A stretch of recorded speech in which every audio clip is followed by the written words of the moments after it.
start. Welcome to DV Startup Talks. My name is Magda. I'm going to give a little intro on what we're doing here, who we are. So we're at the BCGDV Ventures office. We are a corporate innovation firm. That means that we help big corporations build their own startups, their own ventures. And you might know us from ventures such as Coop, which maybe some of you drove here, or Heycar, which we've just recently launched. And it still works. So yeah, and we're very happy to welcome you here. We've been doing this for a while, and this is normally a little bit of a different format. It's a special edition, you might say. So normally we have some startup founders share their knowledge about how to run a business. Today, because we have some very exciting data regulation coming up in the EU, we're all excited about it, we're doing a discussion panel. So I'm very happy to welcome our host, Book. Also, we have a big team with us today. So if you see someone in a DV hoodie or t-shirt, feel free to network with them after the discussion panel and ask them all kinds of questions. We also have a job board in the front area where you came in. And of course, we have a hashtag which we would love for you to use, which is DV Startup Talks. And you can find us on Twitter at BCGDV. So now I'm going to hand over to Book, who's our lovely panel moderator, and he's going to take it from here. Thank you, everyone. And it's a pleasure to introduce a great panel and a slightly different format that we've been doing so far.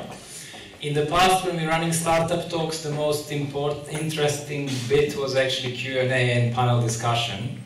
And today we have a topic that is very controversial and elicits some strong opinions.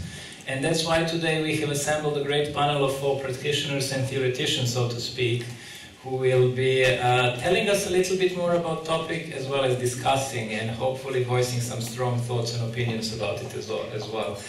And speaking from the far end of the chair, we have Srinivas. Srinivas, say hello, and can we just have a quick introduction from you, Srinivas, as well? Hello, I'm Sri, and I'm basically more of a machine learning and researcher and practitioner, and I've been setting up machine learning teams for different companies in and around Berlin for the last couple of years.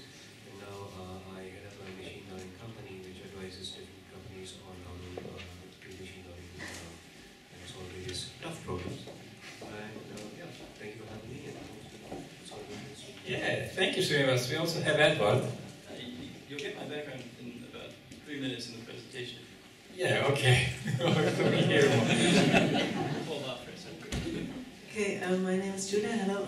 Thank you for the invitation. I'm the only German on the panel. I'm representing netzpolitik.org, which is a digital rights hub here in Berlin, and I'm a researcher somehow, and I'm trying to understand digitization and artificial intelligence for a couple of years now. And in Germany, I'm concerned with the regulation of AI. Thank you. Great intros. Hi everybody, my name is Mo from MoBerries. We run a job platform where we have over 200 companies sharing profiles that are actively looking for jobs. We don't take success fees, and we use machine learning and AI to help people kind of get on the right career path as soon as possible. Great. And to kick us off, we wanted to ask Edward to give us an introduction to the topic for maybe 5 to 7 minutes. And then after this introduction, we will go into a round of panel discussion. And then we should actually open to some of the questions from the audience as well. So really looking forward to it. Let's dive in, Edward.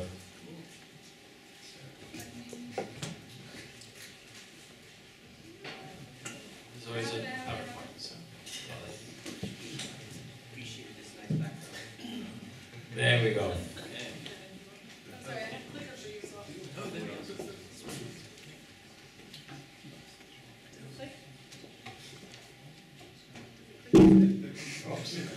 Oh, there we go. Excellent. So, real briefly, my background, undergrad in international relations from Georgetown University, got my master's at the Oxford Internet Institute, where I wrote my dissertation on how the GDPR is going to impact decision-making, both algorithmic and human, and the interface between the two. I was also on a research grant working on implementing a machine learning algorithm to predict how people will the popularity of content on different platforms. So news articles and such. Worked in international trade consulting for a couple of years at the Commission in Washington, D.C. And now I'm at Sovy, which is essentially a reg tech firm. We're just coming out of stealth mode right now, opening up in Q1, trying to simplify business compliance for the SME market, which is generally very overlooked with the GDPR because a lot of people think that there are exceptions for company size and such for SMEs. But this is quite untrue, both in Europe and in the States and in Canada. So we focus on problem identification, essentially matching your data infrastructure and your data management up with technical vulnerabilities and GDPR vulnerabilities. We have an academy that focuses on education and remediation, which is GDPR verified, which takes those problems, matches them against solutions, and tailors them based on your business size, your data sensitivity, your sector, that kind of thing. So enough of the pitch. So AI in the GDPR. You might notice, if you've read a little bit of it, that it doesn't say anything about AI. But if we take as a premise that artificial intelligence is essentially a decision not made by a human, then we have what we call automated processing, which is talked about in the GDPR, which maps pretty well to that. And there's a legal trigger, which basically says if you're making those decisions on personal data, and it has a legal effect or a significant impact that is similar to that very ambiguous phrasing, which we can discuss later, then you're going to be triggered. Now you have to comply. Profiling is another subset of automated processing that uses it for predictive or evaluative purposes, so like targeted advertising and such. So to kind of explain this a little bit, here's an example, hypothetical example. I went to a business intelligence consulting firm to ask, should I make a PowerPoint for this? They told me no a little too late. What they did, this hypothetical firm, was they took my information, my statistics, put in a data set of other people who had given presentations and the ratings of those presentations, or people who hadn't. It's going to be a black box, some algorithm that's going to take that, match it against mine, and give me an output. So how does the GDPR affect this? Well, it says I can't run this algorithm unless it's part of a contract that I've made with the data subject, unless I have state or EU authorization, or if I have explicit consent from the data subject directly. It's also going to affect, so let's assume that I have explicit consent as a company, it's going to affect the kind of data that I can process. So there's a kind of prima facie prohibition against special category processing, which is anything related to my sex, my sexual orientation, my political orientation, my race, with some exceptions as well. It's also going to affect the black box itself. It's because the so-called right to explanation. And it's also going, because of this right to explanation, it's going to affect my output. It's got to tell me now, well, some say, why they made this decision. So there's some ambiguities here, though. So parameter removal, as in, should I get rid of proxy variables to those special categories, for instance? It wouldn't really make much sense to not do it, because then I just use the proxies, and then I'm processing special categories without actually doing it. So then, in this way, the regulation wouldn't be effective without it, but it doesn't explicitly say it either, so we don't really know. It would also really affect the probability, the likelihood that our algorithm works pretty well.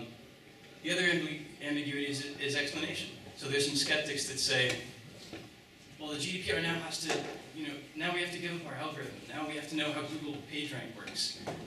Yay. And the algorithm gets to tell us exactly at what point they made that decision. There are other people who say, no, you just have to explain the general gist of what that decision, what made that decision happen. There are other people who say, no, they have to go beyond that and say why they made that decision on you. So that's option 3. And the text is right down here. Is this actually new? Not really. The text itself has been around since 1995. If we had a copy-paste function, it's probably what they did. Article 15 in the Data Protection Directive, they just put it right in there for automated processing. Bird & Bird, which is a pretty big international law firm, said, no, there's no degree of change here. So, but then again, there's actually quite a bit of change around how we can use algorithms, so other things that affect this. For example, the definition of what consent has changed a little bit. The triggers that once I'm processing special categories or engaging in profiling, now I have to give you certain rights. I have to perform a data protection impact assessment, get a data protection officer. There's the difference in interpretation between a regulation and directive. And then, of course, everybody talks about compliance. So, that's, hopefully that's enough to start kicking off the panel. Actually, thank you for introduction, Elsa.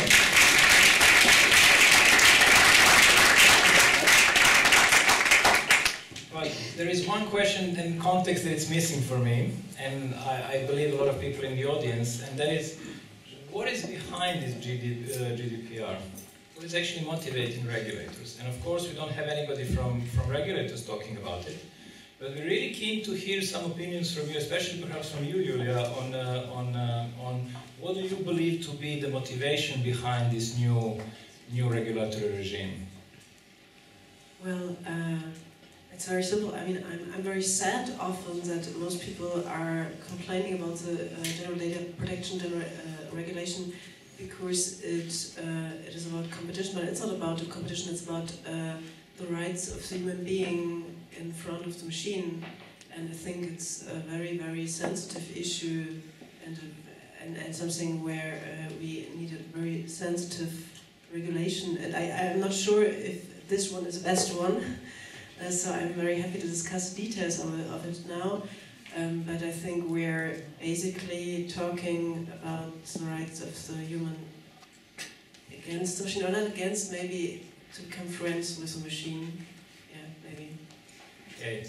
Okay. Any other views on the panel of what do you think there is a kind of spirit of this new regime? Edward, would you like to venture your perspective?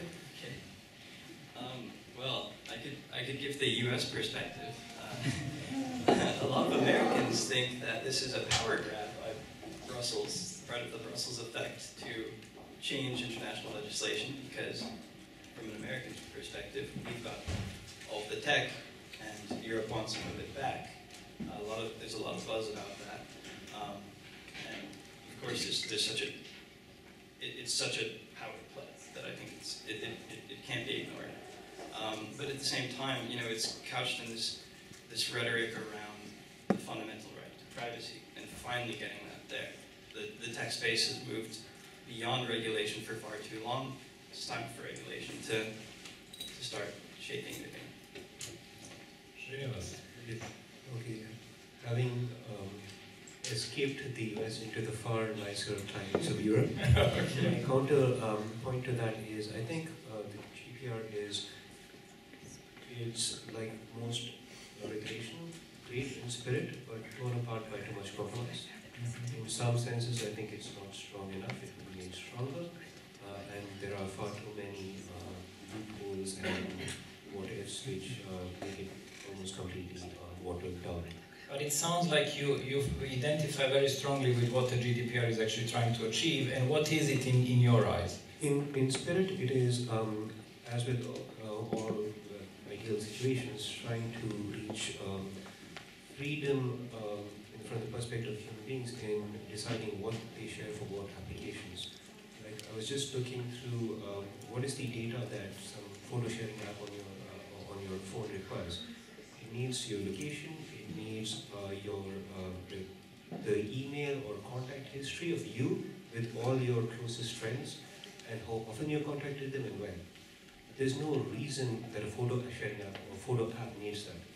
So this sort of fine-grained privacy, which I can turn on and off, should be what the ideal state is, and we're far, far away from that.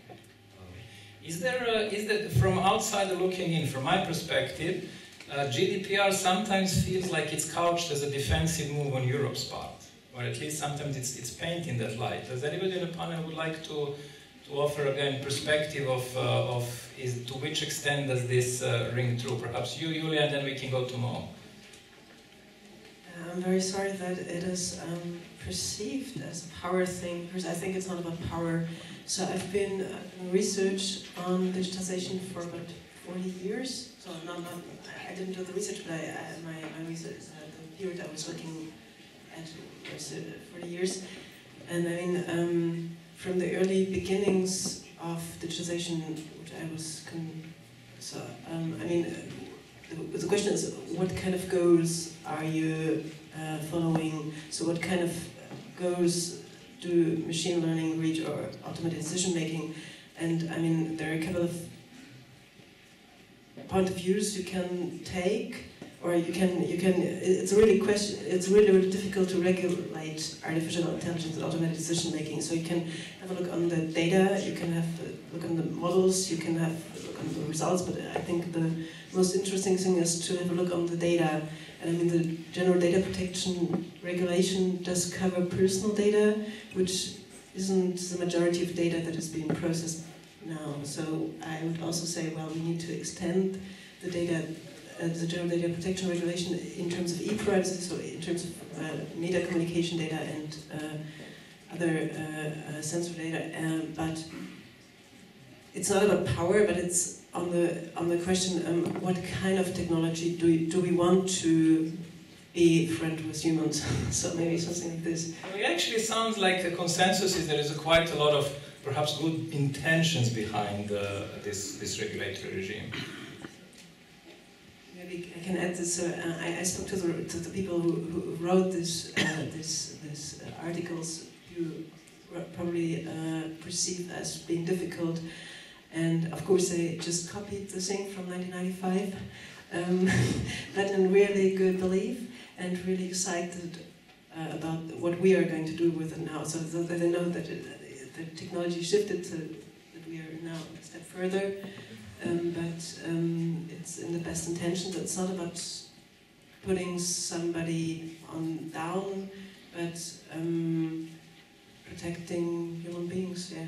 In front of machines. There was a line that's really resonated. So it was Ralf Benrath, so the one colleague of Jan Philipp Albrecht, and I can just, I know that there are good people who did that. Well, as they say, how they say, road to hell is paved with good intentions. And the more I know you feel very strong about this as an entrepreneur, so tell me, actually when it comes to implications of this directive, how do you feel about it? And where do you feel there are actually going to be friction points and perhaps unintended consequences of it, from your perspective? I think the number one thing we should take into consideration, building stuff or starting a company is very hard. Especially, anybody here built a company? Anybody built something in the digital space?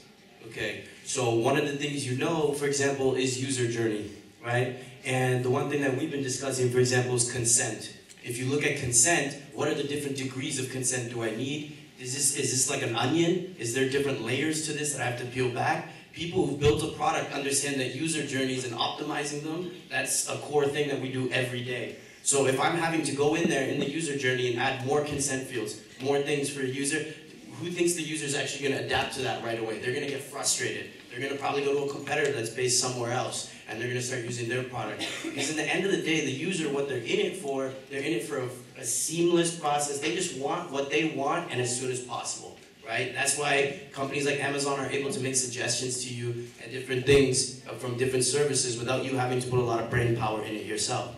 But at the same time, I believe life is about gray, not black and white. And I think none of us can live our lives nowadays without somebody pitching you or telling you, I'm doing machine learning.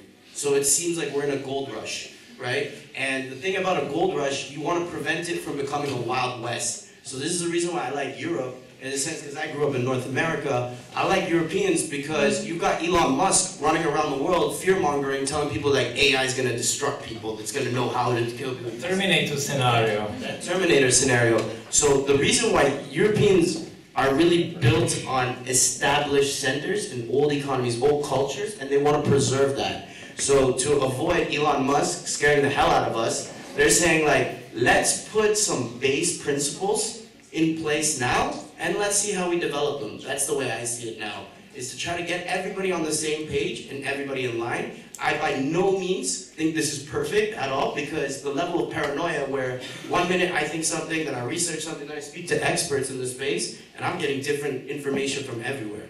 So it seems to be that the main friction that you're identifying is this seamlessness of journeys which might hurt companies that adhere to it. as well as the idea of a lot of ambiguity and uncertainty of what actually this regime will bring with it.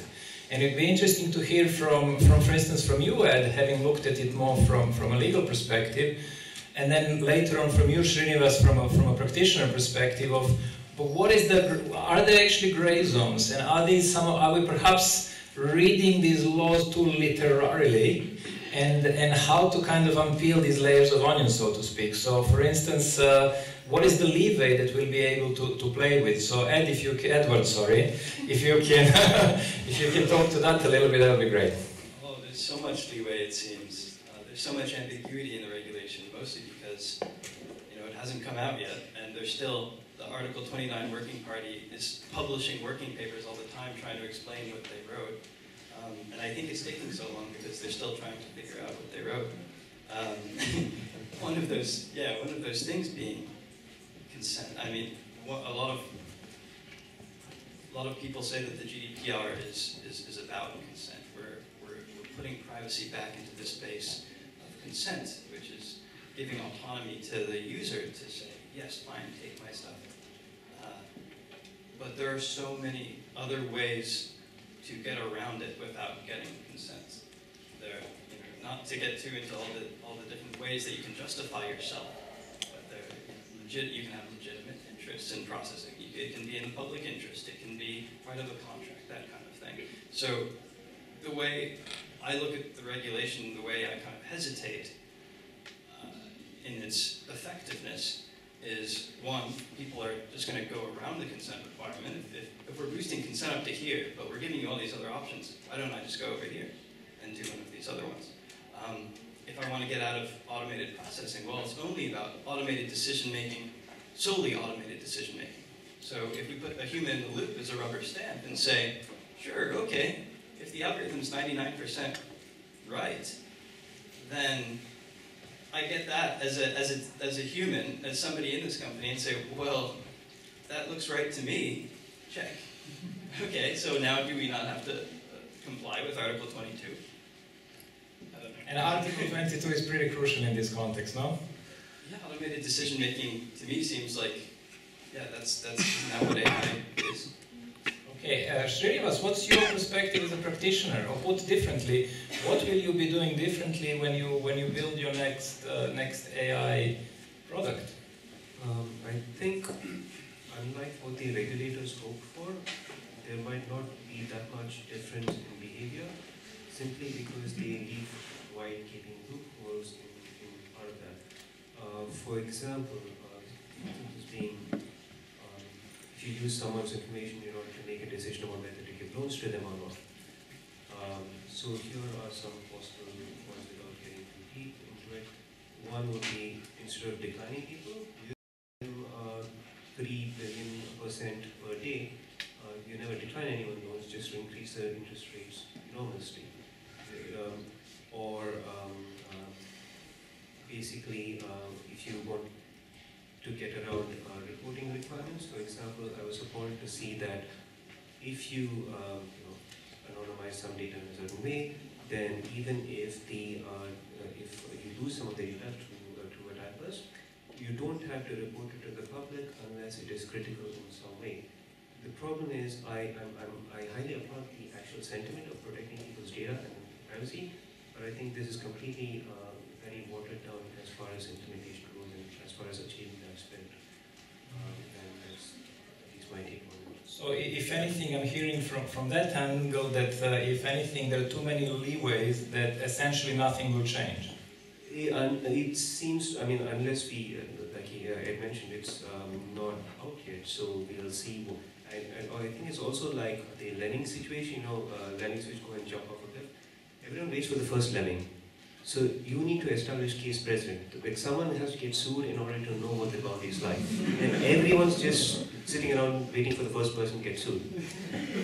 And if I might, another thought which struck me is that if you keep in the spirit of the law, it's actually a great challenge in order to design AI systems which can preserve privacy and perform well. For example, if any of you use iPhones or Android systems, the moment you get off the net, it becomes completely dumb as far as translation, transcription, etc. That is not a technical hurdle. I think last week, the Mozilla Foundation released a speech-to-text system which could perform completely offline. So it's not a technical limitation, it's simply because you're happy to have your data sent to the cloud every second, so they're happy to take it.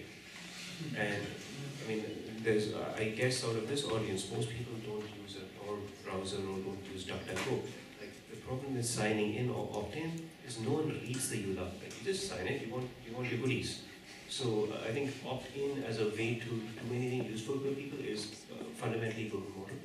Well, very interesting perspective. Does anybody want to respond to it? Julia, perhaps, and then Mo? Okay, Mo, and then Julia.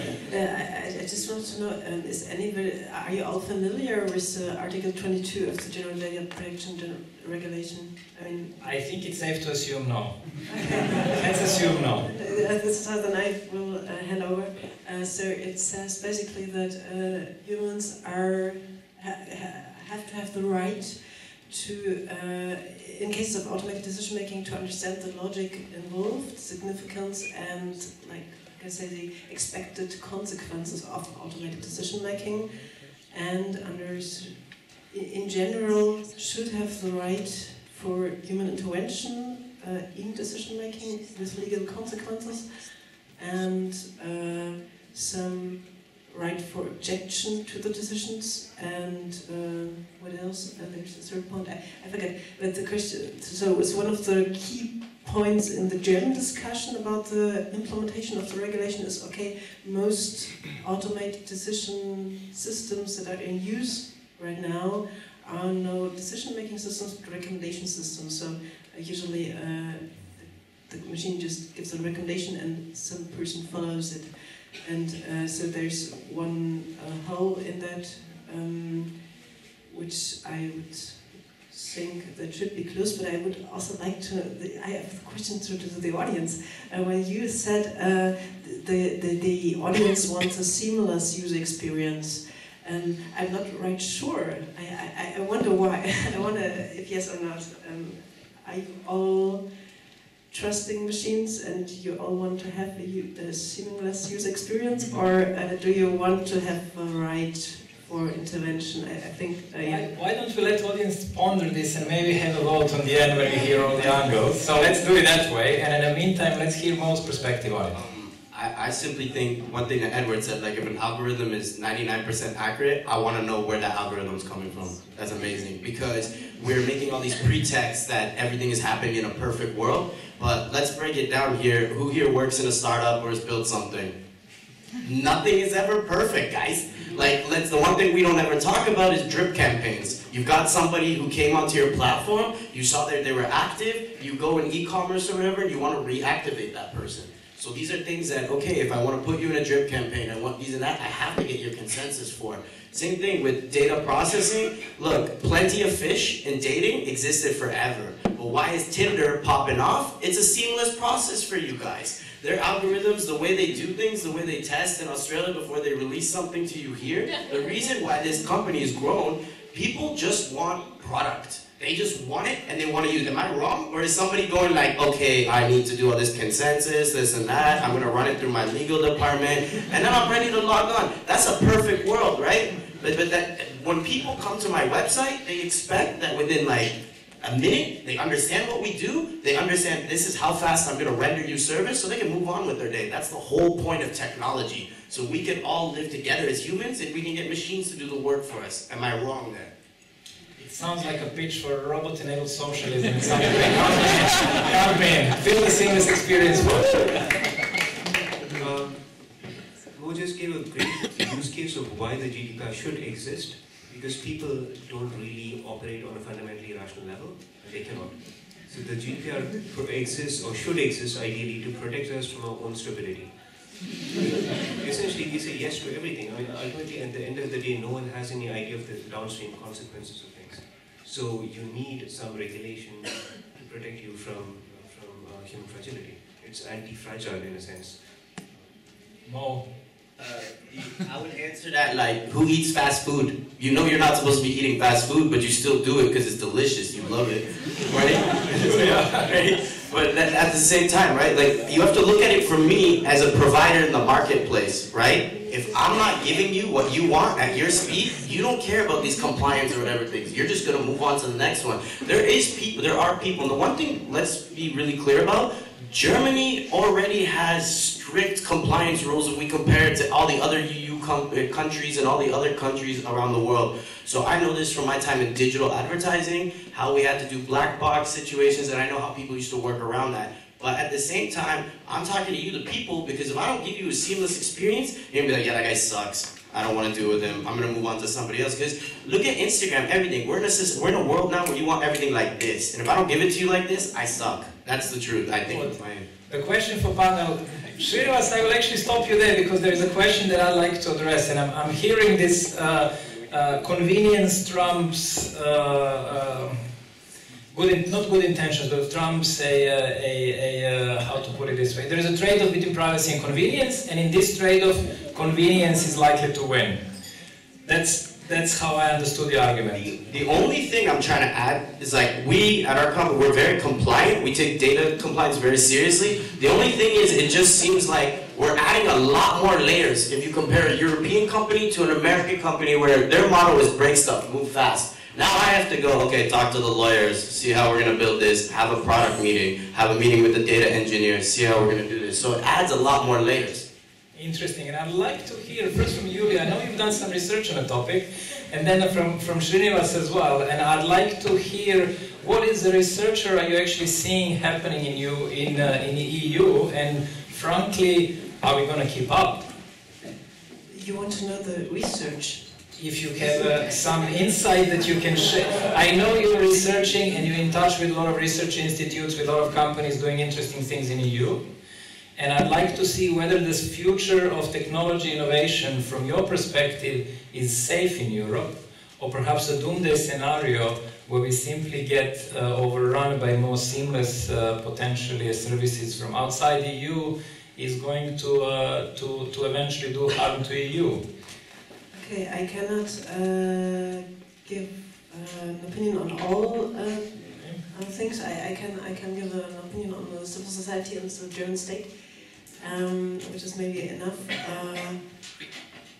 I think this is really interesting because I think they just started to get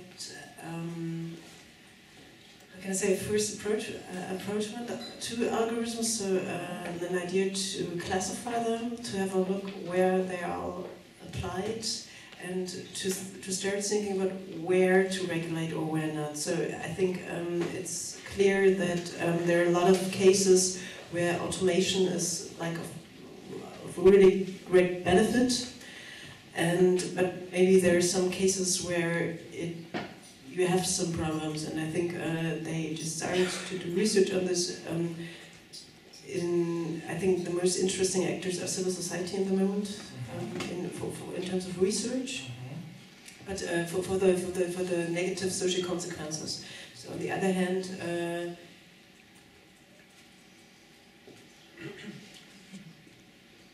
I will first. I have to turn it over first. Not a problem. Edward or Srinivas, rather, you had an opinion on it too. Okay. So where do I start? So here's the problem. If you're thinking about is GDPR a barrier to technological innovation? No. In fact, a properly implemented GDPR would improve would require more technical skill to implement well, and it could lead to a seamless experience. So there's nothing wrong with, there's nothing in the GDPR which explicitly forbids the existence of seamless experience. That's fundamentally false. Second, if you know about the Equifax hacking, so my account was my data was one of the ones caught in that. That's what happens when people say, yes, you can take my data and do whatever you want with it. It's going to come to bad end pretty soon. And here's the funny part, there was no consent on my part of how the data was being used. And so when I hear this whole thing of US versus EU, I much prefer the EU route of, yeah, the government exists in order to protect people from unchecked consumerism and capitalism. So if you believe in a really, really uber capitalistic model where you can do anything and without much consequences, US is a great environment for you. If you actually want to live in a sane environment, maybe you might be more amenable to the European guidelines. Mo, you certainly had a response. That's why we got it. Okay, Julia. Okay, I finished my thing on the German Please, side of thank things you. because it relates to Mo's perspective.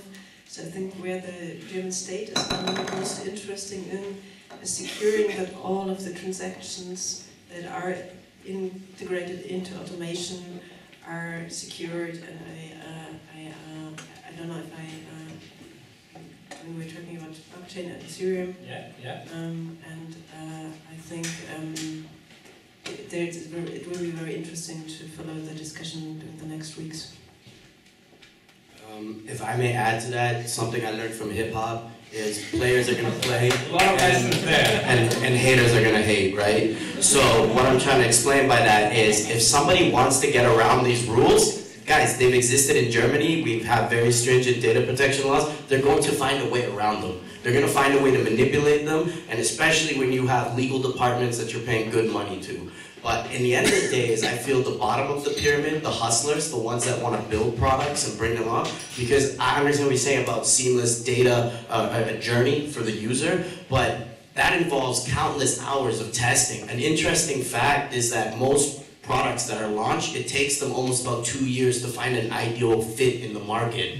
And so, my issue is this: launch all the laws you want, but have a phone line, somebody I can call up and be like, hey, what is this? How can I do this and that? I don't want to be sit there at night. I have 100 things in a startup or whatever. Everything's always burning. Okay, and so the last thing I want to be like is, oh my God, they're gonna call me tomorrow. They're gonna call me. Oh my God, you know. So these are the things I would like: a transparent means of me gaining that information rather than hearing it from 1,000 sources and different people. That's a great kind of almost a wish list for Brussels, and I hear some clapping. Somebody's identifying strongly with it. And I'd be really curious to hear from you, Edward, as well, as if we seem to be identifying that perhaps intentions and the spirit is quite good, but we're also seeing that perhaps implementation is, in either opinions, is not going far enough, or perhaps it's having an unintended consequences. So in your opinion, what would be the GDPR done right? And if we can speculate before it's even kind of out, that's always difficult, but let's speculate, that's why we're here. Yeah, I was going to say that we have no idea whether implementation has succeeded or failed. All we know is that everybody's talking about it, which is not a bad thing. I mean, as far as giant regulations go, they're not usually very, sexy to read and talk about. So in that way, I think it's been a huge success story. I think a lot of businesses are starting to overcompensate from what I've seen from all of the companies out there right now that are the new GDPR solution. We're going to give you data portability. We're going to be able to erase your data for you. Don't worry about it. There are so many companies out there right now saying that they give that. So in that way, whether it's been implemented legally, whether enforcement has succeeded or not, I think that what we're seeing now is at least a step in the right direction. Because people are, they're freaking out about it, and they're trying to do better, at least, hopefully. I think it's okay for now. Yeah, Srinivas, do you have any thoughts of like a message for regulators of how to do it, how to kind of, if they were to start again, what would you advise them? Go stronger, because currently it's pretty weak. So essentially, because right now it's diluted by compromise. So if you have the right spirit and the right aims, then because essentially then you shouldn't need regulation. It should be hard coded into the way you design the algorithms. For instance, one of my collaborators at the University of Sussex, those folks are working on something called differential privacy, and it's well known in the machine learning realm. So how to include or incorporate sort of privacy into the way you build your machine learning algorithms. It's out there, like AI or machine learning in the academic space is 10, 15 years ahead of what people know about it right now. So the tools exist, it's just the lack of a will or the lack of a driver. And I think if properly done GDPR could force people in that way, it would be better for human beings in a case. Thank you all for perspective, and I'd love to keep asking questions, but I don't think it's fair to monopolize the microphone on that level. So I'd like to open a few from the floor as well. So do we have another microphone for questions, or just if somebody raise their hands and shout out loud? So not to have a, please, gentleman in white shirt, yeah? Yeah? You. So please stand up and ask a question. Or perhaps if you want to try. Okay, let's try that. Hello everybody. I'm a German lawyer, so it could be kind of interesting to hear from a law perspective about this talk. And what I think is important to know is that the GDPR is basically intended to protect human rights. You know, it's and I want to give a very plastic opinion or example.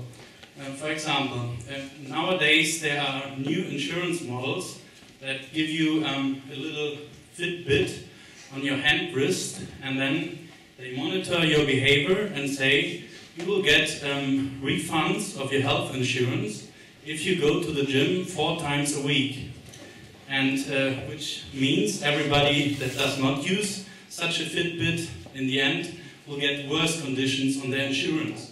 So this is a very practical example which shows that this is very relevant for a lot of people. And basically when we talk about automated decisions, I don't want to be in the fate of an algorithm and maybe go into certain categories, and then the algorithm says, no, you won't get a credit, no, you have bad health statistics. And so I think the sense behind it at least is understandable.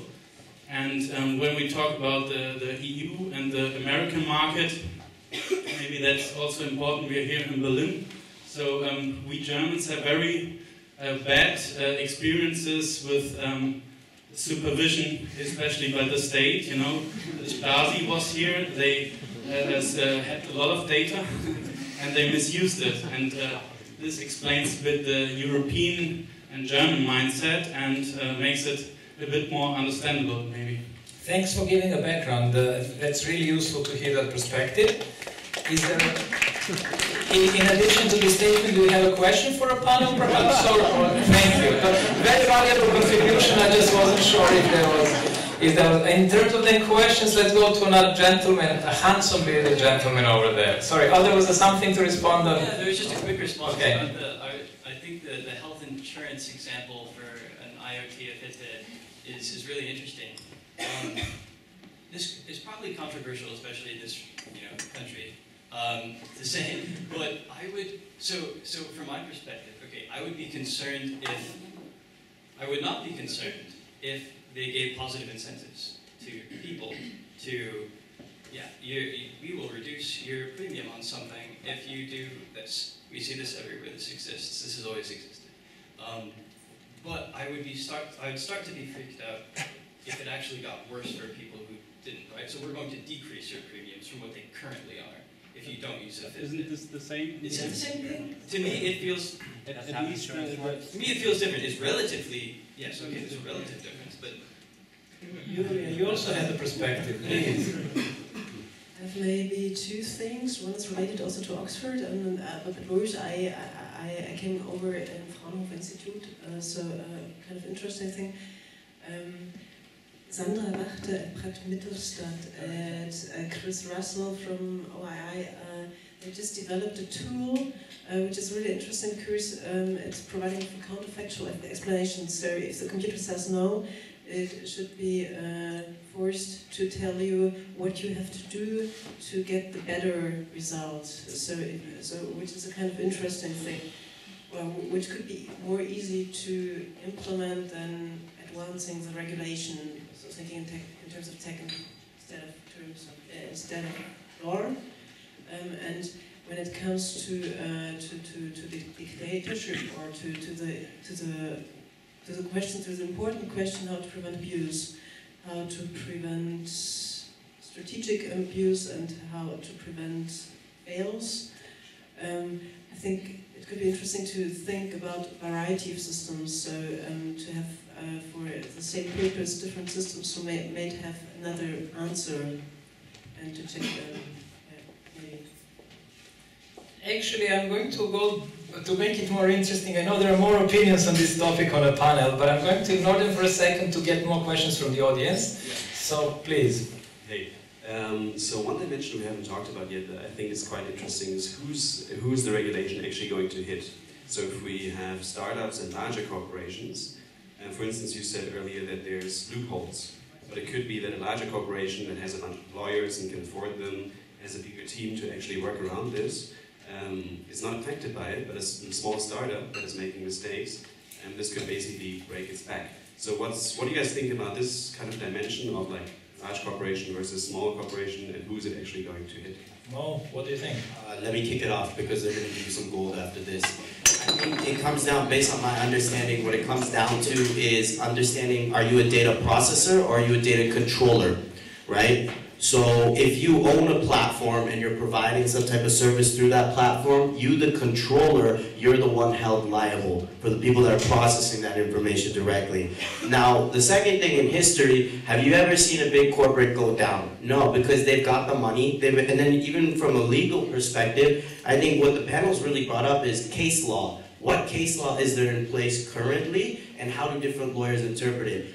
I personally think the people that are going to be hit, and this is my criticism, due to a lack of transparency on the buffers and the things that should be hit, the people that are going to be hit are the people that are building companies. Because when you're building a company, you have thousands of things to worry about, and now you have this ambiguousness in terms of how am I going to follow this law. If they, like I said, if you give me a phone line, just give me a chatbot I can answer, like really tap some questions into at least. Right? But that's the problem, that we as smaller companies and companies that are really hustling, we have to then sit there. We don't have the access to a regulator to go and sit down at dinner or something and be like, how am I going to do this? No, I have to sit there in paranoia and hope that I accomplish everything, and I will do a couple audits, of course, and that's going to also put a strain on the money that's available. And that's something that we need to discuss as well. If we're hiring lawyers and we're getting audits and all these things, that's also money that's coming out of your funding, and it's coming out of you need to really reinvest in your business. Edward, I'm guessing you have a point. That's what we do in Sovy. Alright, that was one of your thoughts. But I was going to say, and we're familiar with a lot of startups that are freaking out because they're in the supply chain of some giant company, and suddenly, as a processor, they actually need to be compliant now. Either they're going to get dropped by the controller, or they're going to get spotted by some sort of audit who's auditing the controller, and then it's going to go down and find the processor and say, whoa, either fire that guy, and also we're going to find him too. So there's a lot of, we're getting a lot of talk, a lot of these speculations. So yeah, that's definitely going to be a fear. A lot of people, and I agree, I think the commission's going to go straight after the big corporates first, who they hated for quite a while, their presence in Europe, and then it would trickle down, or yeah, depending on the scale of what you do and the buzz you get in the marketplace, that's your risk level. Interesting, Julia. Where was the question? Yeah, person there. Maybe it's good to differ between the intention and the probable results. I guess it could be risky for smaller startups. So maybe it's good to come up with better ideas. But I think generally spoken, maybe Europeans want to have another digitization in comparison to American people and South American people and to Asian people and so on. So maybe we're seriously talking about values, and I think this is worth talking about. One more. Let's have one more question from the audience, and then perhaps we can. I wanted to get back to this notion of we want to have a seamless experience, or people want a seamless experience, and I think we're making it maybe a bit too easy for ourselves, like saying, hey, they want this, and we cannot create that seamless experience with these party poopers coming up with these regulations, because I think as designers, we also just, it always means working with constraints, right? So how can we make it without getting more data? What is the least amount of data we need to use to make a seamless experience? So that's also part of our job. So I think it's not quite fair to say, you know, just make the regulations looser, but it's also make a better design or think about it, be more aware of it. I 100% agree with you, but at the same time, my argument to that is, what are the exact things that I need to put in place? You see what I mean? If I had a roadmap and I understood this is the game plan, this is how I'm gonna shoot this ball and I'm gonna win the game doing it like this, I would say to you, fantastic. But the problem right now, it's too ambiguous. There's too much of a guessing game, and you as a designer, you're frustrated because the sales guy is gonna complain to the other developers, and you're gonna hear this and be like, that thing you created, throw it out. We gotta do another iteration. My whole problem is just about, why does it feel like we're frying eggs? We're just pushing out a regulation just to be like, we did it, we regulated them. No, I would like to have transitionary, like a transitionary period, which now they're claiming is transitionary, but if it really was transitionary, you should reach out to these different startup hubs. Why not BCG? That BCG can offer this to different startups and say, hey, let's sit with you. We're gonna come and we're gonna work with you to see, okay, what's your data model? How does it work in HR? How's it going to work in fintech? Because different structures of different business have different compliance rules, I believe, and how they're going to structure the business. And the last thing I want to do is have my designers working under ambiguous pretenses. One question I was going to put you on the line anyways, and I was going to ask you, what's your opinion to follow up on this question? So if we take this as essentially a good intention set of principles, and if we take it as a design challenge, will we be actually able to build a competing experiences with other products that are actually going to be so compelling that others might deliberately opt in almost? What's your assessment of potential to see that? I say there is a great potential because this whole false dichotomy of security versus ease of use is just straw man. It doesn't hold. It's not real. Because it's technically none of this is infeasible. It's just that, hey, we can take people's data and sell it at cost to advertisers. Why not do it? Like, it's essentially that's the game. And the point is that if you're conditioned to think that that's how the game is played, then you're going to get suckered. But that's not true at all. Simply because there are companies out there, especially in France and less in Berlin, of course, but who are looking into this problem of personalized AI.